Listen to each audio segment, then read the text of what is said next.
लोग ये कह रहे हैं कि जो है जुनैद साहब के वालिद साहब जो हैं वो कुछ नहीं करते, उनकी वालदा की कोई प्रॉपर्टी नहीं है, तो इतने सारे जो अखराजात हुए हैं जुनैद की शादी पे ये किसने किए?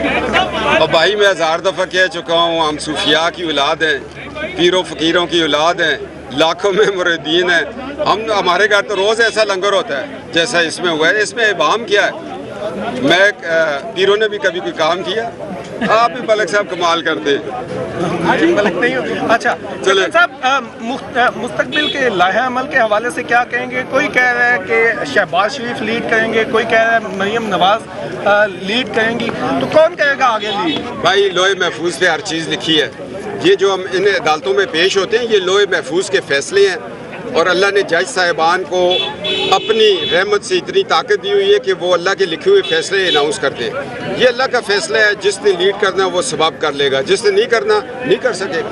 मतलब ईमान होना चाहिए बंदे का कि अल्लाह मिन जानब है, अल्लाह ये इक़्तिदार है, सब कुछ अल्लाह की तरफ से। हम कभी सोचते थे कि एक ऐसी जगह पे आएंगे, वो दूर ख्वाड़ी शरीफ के एक छोटे से कच्चे से घर से उठ के खुदा ने ये इज़्ज़त दे दी, ये उसके लोहे महफूज पे है, मगर उसके आगे हाथ उठाया करें रात को कि अल्लाह जिसके लिए तूने कायनात बनाई उसका सदका और खैरात देना, अपने महबूब का सदका सल्लल्लाहु अलैहि वसल्लम। के इलेक्शन में आपके दोस्त समीउल्लाह साहब ने बड़ी अच्छी फतह हासिल की है, उनके लिए क्या कहेंगे? समीउल्लाह मेरा दोस्त नहीं है, मेरा बेटा है वो। कैप्टन साहब आपने गाना नहीं गाया, सबने गाने गाए। मैं अभी इतने मज़े के गाने थे, मैंने कहा इनको सुन के मैं ज़रा इंजॉय करूं। ये न कि मैं कोई ऐसा गाना गा दूं कि ये सारे ही इंजॉयमेंट ख़त्म हो जाए। मैंने कभी गाना गाया नहीं, कव्वाली सुनता हूँ तो कव्वाली सुनता रहा हूँ। बेटे की शादी के हवाले से तो कोई गाना सुना? यार बेटे की शादी, अभी तो मैं अपनी शादी के गाने गा रहा हूँ 30 साल से, अगले 30 साल बेटे के फिर सुनाऊंगा।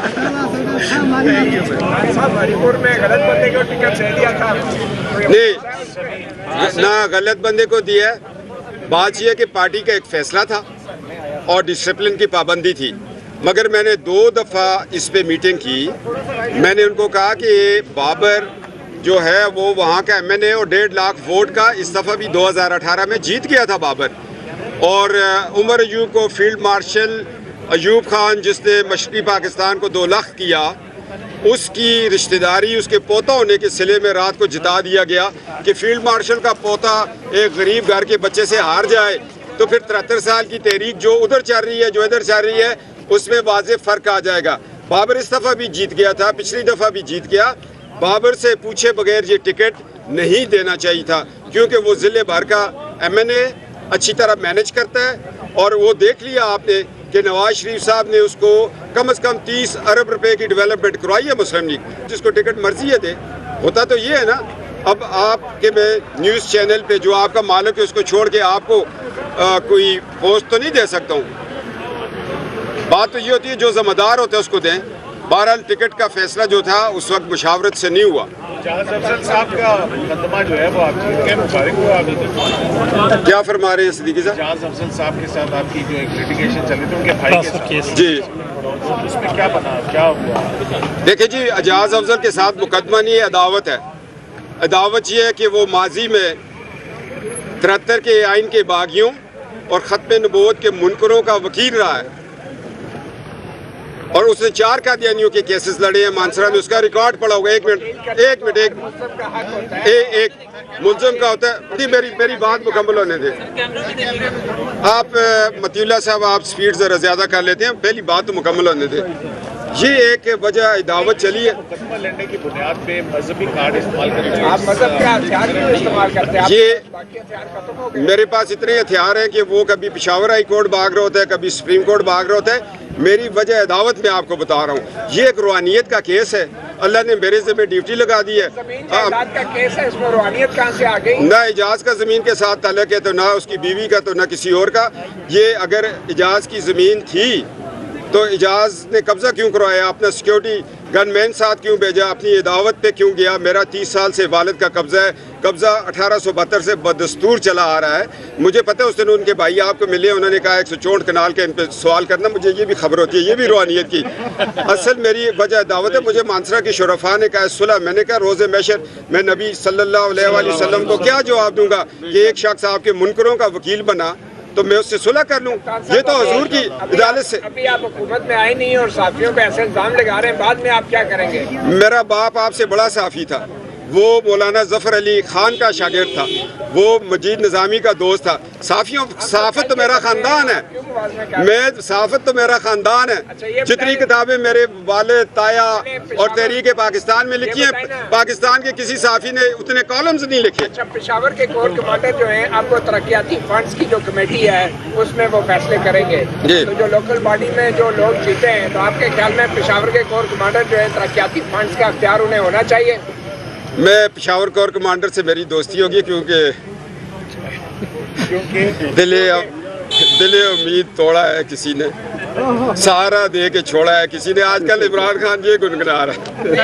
आपके ख्याल में इंतखाबी नताइज जो आए हैं लोकल बॉडी के, इसमें पेशावर के कोर कमांडर का भी कोई किरदार था? नहीं जी, देखिए मैं चलते चलते ज़िम्मेदार आदमी हूँ, कैसे हो गई? पार्टी की सीनियर पोस्ट पे हूँ और मैं कोई गैर ज़िम्मेदाराना जवाब तो नहीं दे सकता। अदावत चलती है, अदावत चलती रहेगी, मैं कोई इल्ज़ाम तराशी नहीं कर सकता। बहरहाल इतनी बड़ी धुंध के अंदर इलेक्शन जीतना ये अवाम की फतह है। अच्छा सब्ज़ी साहब, बड़े माने खेज बात है। शुक्रिया किसका अदा करेंगे? अल्लाह का शुक्र अदा करेंगे जिसने वोट को इज्जत दो की तहरीक को कामयाब किया। मौलाना हो, JUI हो, नून हो, कोई भी हो, अवाम का वोट सही बक्से में गिरा और सही बक्से से काउंट हो गया। एस्टैब्लिशमेंट न्यूट्रल रही है इस इलेक्शन में? एस्टैब्लिशमेंट न्यूट्रल नहीं रह सकती, इसलिए नहीं हमारे साथ तो कायदे-आज़म से हमारे साथ ही चली आ रही है, क्योंकि हमारी तनख्वाहों से एस्टैब्लिशमेंट चलती है, रियासत की एस्टैब्लिशमेंट है। और ये कहना कि कोई एस्टैब्लिशमेंट गैर नहीं है, मैं भी उसका हिस्सा रहा हूँ। तो ये आप ऐसे सवाल दे देते हैं, उसके बाद आप घर चले जाते हैं। हम 124A के मुकदमे भुगते रहते हैं। इस दफ़ा मुकदमा सदीकी साहब पे भी होना चाहिए।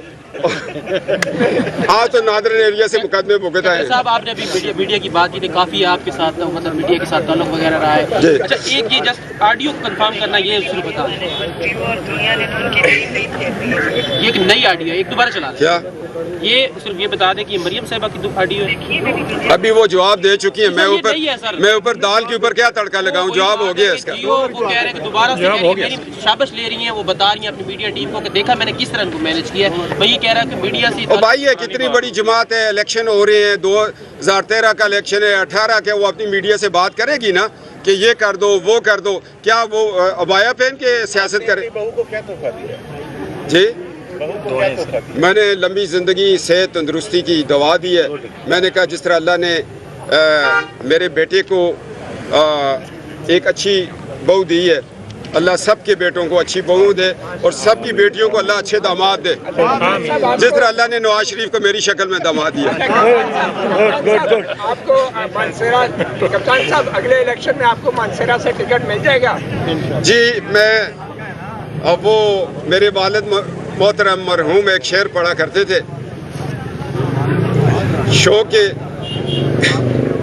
के तजस्सुस जो होता है इंसान का, वो जिंदा रहना चाहिए, टिकट मिले या ना मिले।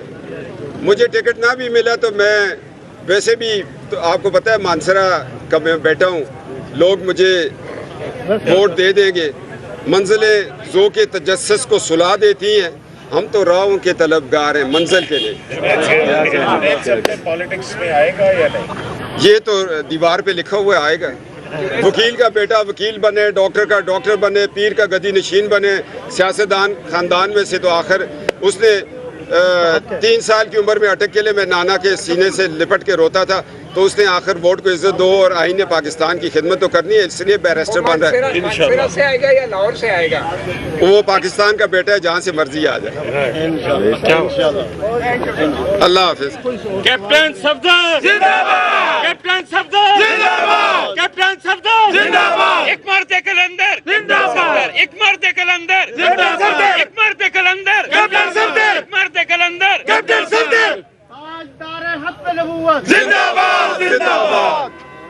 तेरी आवाज मेरी आवाज, मरियम नवाज, मरियम नवाज। तेरी आवाज मेरी आवाज, मरियम नवाज, मरियम नवाज। भाई मैं आपसे गपशप लगाता रहता हूँ, लाइट माहौल में बात करता हूँ, किसी की दिल आज़ारी हो, खफा ना हुआ करते, क्योंकि इतना बड़ा टेंस माहौल है। आप पे भी है, हमारे ऊपर भी है। आप पे तो ये है कि 28 तारीख को आपको दुकानदार कहता है जनाब पहले 50,000 रुपया ग्रॉसरी का उधार हो गया। ये बात है या नहीं? स्कूल से फ़ोन आता है बच्चों की फ़ीस, आप बेगम को कहते हैं अभी तो बिल ही नहीं आया गैस का और बिजली का। वो कहती है गैस आ ही नहीं रही, बिजली आ ही नहीं रही, तो बिल कैसे आएगा सरताज? आप कहते हैं बिल आ जाता है। मैं आपको ज़रा रिलैक्स कर रहा होता हूँ। सहाफ़त हमारे घर की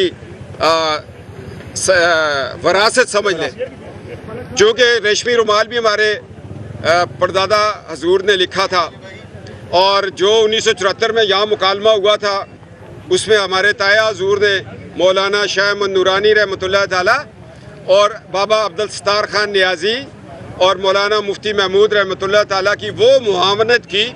ये पूरा मुनाजरा जो पार्लियामेंट में हुआ था, ताया हजूर के लिखे हुए नोट्स आते थे। तो हम पाकिस्तान हैं, हम पाकिस्तान हैं। मेरी वालदा से किसी ने कहा कि बेटों में से एक ही तुमने आर्मी में भेजा है, वो कहती है मैंने एक बेटा अपने मुल्क की सरहदों के लिए भेज छोड़ा है। हम तो वो खून है भाई, मादरे मिल्लत की पोलिंग एजेंट मेरी वालदा बैठती हैं, हमें गद्दारी के मुकदमों में घसीटते हैं। और फिर एजाज अफजल जैसे लोग जो रिटायरमेंट के बाद कब्जा ग्रुप हो गए, आज अदालतों में से हमारे वारंट्स निकालते हैं। उनके बेटे कहते हैं हमारे चचा के पास केस है। और यार मैं भी देखूंगा मेरा ताया कोई है या नहीं, उनके चचा तो हर जगह हैं। तो ये हालात इनको ठीक करने के लिए निकले हुए। वोट को इज्जत मिल गई है। और अब जो अदालती निज़ाम में PCO लाते थे, जो अदालती निज़ाम में फ़ोन करके फैसले करवाते थे, फिल्में दिखा के, FIR दिखा के एजाज अफजल जैसे कमज़ोर लोगों से पानामा के फैसले लिखवाए गए, उनको एक्सपोज करना ज़रूरी है। Thank you sir. ससुर के आने से डॉलर 100 रुपये का होता है, मैं सुबह जहाज़ में ले आता हूँ। एक बात, अगर आटा मुड़ के 2000 रुपये आता है, मैं सागडार साहब को ले आता हूँ। जिड़े गन्ने चुपे ना सक मोर शुगर कैन होर मजे लो और गन्ने चुपो तब्दीली दे वो आन के मैं मना करांगा, खबरदार आओ। उस वेले लोग तबाला पाते सी PC दे पिछे GHQ दे अगे कदम बढ़ाओ इमरान खान, हम तुम्हारे साथ हैं। इमरान खान को लाए हो तो अब संभालो मुल्क को। मुझे महंगाई की फिक्र नहीं, मैं कहता हूँ या अल्लाह इस मुल्क में ईमान बच जाए, लोगों का दीन बच जाए। दीन पे खतरा है, ईमान को खतरा है, मसाजिद को खतरा है, उलमा को खतरा है, हमारी रवायात को खतरा है। इस चीज़ को आप समझो, 73 के आइन को खतरा है भाई। वो मुकद्दस आइन सदीकी साहब, आपके जद अमजद हजरत अबू बकर सदीक रजी अल्लाह ताला अन्हु ने पहली दफ़ा फतवा दिया था कि मुसलमान कज़्ज़ाब के खिलाफ जिहाद के लिए निकलो, मैं खुद भी जाऊँगा। 73 के आइन ने उसको एंडोर्स किया हुआ। इस आइन को बचाएं, खुदा तुम्हें बख्श देगा, हुजूर की शिफात होगी। Captain Samdar, captain Samaddar.